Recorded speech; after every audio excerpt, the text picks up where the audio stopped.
As a baby, the first set of vaccines that you're going to get is when they're 2 months old. We say once they've had their 2-month-old vaccine, give them about 2 weeks after for the vaccinations to take effect, and then you can go out and meet with family members and go out in public. So we really recommend that you stick with the CDC recommended and American Academy of Pediatrics recommended vaccination schedule. That's the schedule that's been studied the most. We know the safety, we know the efficacy of the vaccines when they're given that way. So some ways you can soothe your baby after vaccinations is if they're breastfed. We highly recommend breastfeeding. That is actually one of the most soothing things you can do for your newborn.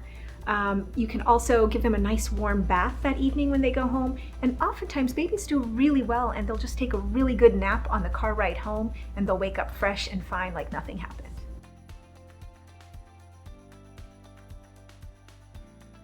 After vaccination, there really isn't anything special that you need to do.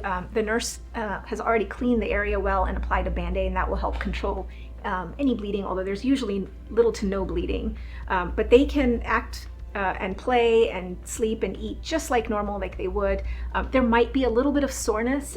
Oftentimes the toddlers and the younger children get vaccines on their thighs, so actually running around and playing and jumping is actually helpful and helps get rid of that soreness that they might feel in the muscles. It is okay to give a dose of Tylenol after vaccines if they're in a lot of pain, but most kids do really well. Whether you have questions about vaccines, or your child is ill, or you have just questions about growth and development, I want to be here for you. I want to answer all your questions, and I'm happy to work with you through any issues that are going on or not, and you just want to make sure everything is healthy. That's my favorite part of the job, is just seeing children grow from babies all the way up to high school. I love it.